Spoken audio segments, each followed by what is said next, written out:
कि बिलाखर हम सिंधी हैं। अब मुहाजिर सूबा की सोच की बाबत और करते हैं। दुनिया की मालूम तारीख में कोई ऐसी इलाका बताएं जो इसराइल की मानित मुहाजिर सूबा कहलाया हो।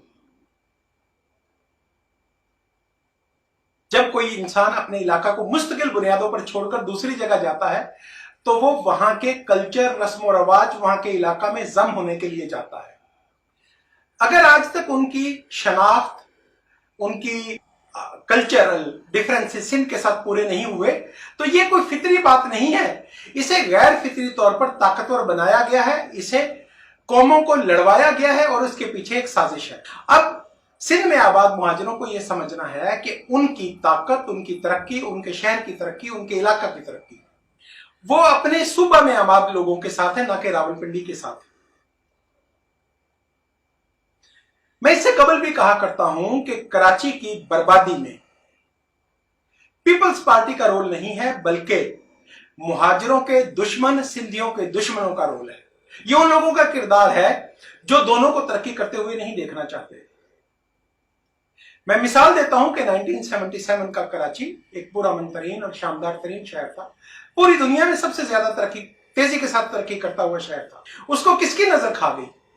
उसको नजर नहीं खा गई, उसको एक डिजाइन खा गया, उसको एक स्कीम खा गई। ये एक ऐसी स्कीम थी जो मुल्क दुश्मनों ने, मुहाजिर दुश्मनों ने और जमहूरियत दुश्मनों ने मुहाजिर कौम में तासब पैदा करके, उन्हें अक्ल शऊर और होशो हवास से बेगाना करके, सियासी अमल से अलग करके कराची शहर के वसाइल की बुनियाद पर कराची को बर्बाद किया, मुहाजिर कौमियत को बर्बाद किया, सिंधियों को बर्बाद किया। अब फिर मैं अपने बात को दोहराता हूं कि मुहाजिर सूबा का कयाम उस तरह का मुतालबा हरगिज नहीं है जिस तरह का मुतालबा सराइकी कौमियत की तरफ से किया गया है। बिलाशुबा क़याम पाकिस्तान के बाद से ही मुहाजिर सिंधी कशमकश मौजूद रही है। उसकी बुनियादी वजह पहले भी मैं बात करता हूं। बुनियादी वजह उसकी ये थी कि 14 अगस्त 1947 से पहले सिंधी अपनी जुबान में तालीम हासिल करते थे। सिंधियों के पास आला तरीन तालीमी डिग्रियां मौजूद थी, उनका एक तालीमी निजाम मौजूद था। सिंध में शिपिंग कंपनियां काम करती थी, सिंध में एयरपोर्ट थे, सिंध में लांचें चलती थी, बहरी जहाज चलते थे, बैंक थे, इंश्योरेंस कंपनियां थी, वो सब सिंधी जुबान में चलती थी।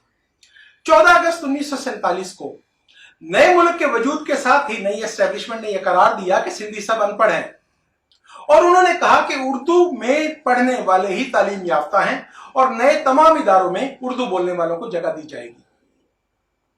जब इस अमर पर एहतजाज हुआ, झगड़ा हुआ, इस बात को पाकिस्तान बनाने वालों ने पहले प्लान नहीं किया था। और मैं समझता हूं आज ये बात कहने में कोई हर्ज नहीं है, ये गलत नहीं है कि पाकिस्तान के क़याम के वक्त उर्दू पर इसरार पाकिस्तान की तारीख का बदतरीन फैसला था।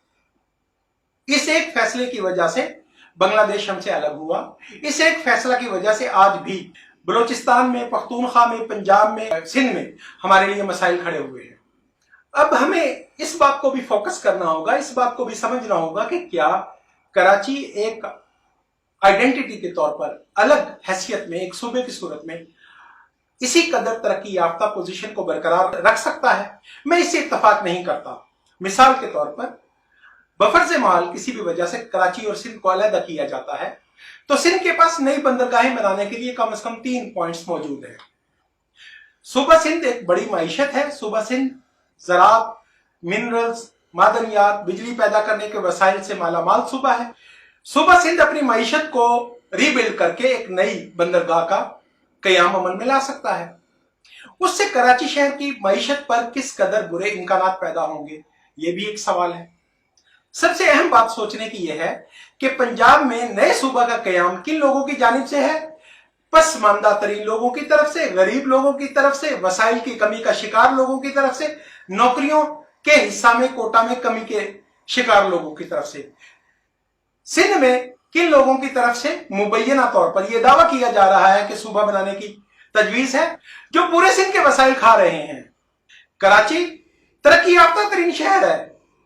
इसकी मिसाल हम सराइकी सूबा से नहीं देते। कराची सूबा की मिसाल मैं आपको कुछ यूं दूंगा। एस्टेब्लिशमेंट जो खेल खेलती है, वक्त के बाद समझ आती है कि वो दाव कहां पर खेला गया 1947 से लेकर आज तक कराची को अजनबियों का शहर बनाने और सिंधी अकलियत तब्दील करने की एक बाकायदा साजिश की गई है और आज कराची में सिंधी सबसे छोटी अकलियत है। आज से 10 साल बाद एक नया मंजरनामा तख्लीक हो रहा है। एस्टेब्लिशमेंट गुज़िश्ता 40 साल से अफगान बॉर्डर पर वॉर में मसरूफ है, जंग कर रही है। फाटा के लोगों की जिंदगी दूभर हो गई है। मैं आज शरतिया एलानिया आज क्लेम करता हूं, दावा करता हूं कि आज से 10 साल बाद या 15 साल के बाद लाहौर पख्तून अक्सरियती शहर होगा। अहले पंजाब कराची को अलग सूबा बनाते वक्त इस बात पर गौर करें कि कल कलां को अगर लाहौर शहर को पख्तून आबादी ने क्लेम कर लिया कि हमें अलग सूबा चाहिए, फिर अहले पंजाब इसे किस नजर से देखेंगे। अलग सूबा की बुनियाद पसमानदगी हो सकती है, गुर्बत हो सकती है, बीमारी का घर होना हो सकता है। तरक्की याफ्ता इलाके अलग सूबा नहीं बना करते और ना वहां से ऐसी आवाज आती है। अगर आप कल कलां को लाहौर शहर को पख्तून सूबा बनाने के लिए तैयार हैं तो आपको आज दिल खोलकर मुतालबा करना चाहिए कि कराची अलग सूबा बने। यह वक्त सभी को देखना है। इसका एक ही हल है कि आज रियासत पाकिस्तान और पाकिस्तान के रियासती इदारे इस अमर को तस्लीम कर लें, इस अमर पर यकीन कर लें कि कराची की तबाही लॉ एंड ऑर्डर की वजह से हुई है। सिंध, पख्तूनख्वा, पंजाब की तबाही पाकिस्तान तरक्की माकूस की तरफ इसलिए चला है कि पाकिस्तान में अमन नहीं है। पाकिस्तान में कारोबार इसलिए बर्बाद हुए कि पाकिस्तान में अमन नहीं है। जब तक पाकिस्तान से एस्टेब्लिशमेंट, पाकिस्तान की ताकत, पाकिस्तान के मुक्तदिर इदारे जब तक पाकिस्तान से निजी मिलिशिया या जंग के कारोबार को खत्म नहीं करेंगे, उस वक्त तक ये मसाइल अपनी जगह मौजूद रहेंगे। इन सब मसाइल का हल अल्टीमेटली आपको करना पड़ेगा। अगर आप फाटा में अमन दे दोगे, अगर आप फाटा में रोजगार दे दोगे, अगर आप फाटा में तालीम और सेहत की सहूलत दे दोगे, तो वो कराची क्यों जाएंगे, वो लाहौर क्यों आएंगे। और याद रखें कि सोशल साइंटिस्ट समझते हैं कि किसी भी इलाका की डेमोग्राफी को तब्दील करना कितना बड़ा इंसानी जुर्म है। यह जुर्म उनके लिए ज्यादा शिद्दत से है जिनकी आबादी खराब हुई, लेकिन उन लोगों के लिए भी बहुत बड़ा जुर्म है जो बेचारे अपने घरों से बेघर होकर दूसरी जगह पर रोजगार ढूंढने के लिए जाते हैं। आखिर क्यों एक आजाद मुल्क, एक आजाद हुकूमत उनके अपने घर पर उनके रोजगार की प्लानिंग क्यों नहीं कर सकता। आखिर कब तक निजी मिलिशिया पाकिस्तान के अमन को यरगमाल बनाए रखेंगी। आखिर कब तक पाकिस्तान अपने हमसायों के साथ जंग की कैफियत को बरकरार रख सकेगा। आप यकीन करें कि ये सब मसाइल का हल नहीं है।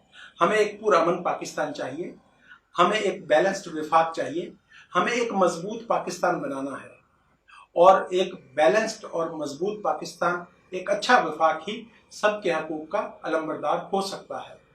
आज के लिए इसी कदर। इंशाअल्लाह अज़ीज़ दोबारा भी हाजिर होता रहूंगा। YouTube चैनल दूसरा को सब्सक्राइब करें, शेयर करें, कमेंट करें। Thank you very much.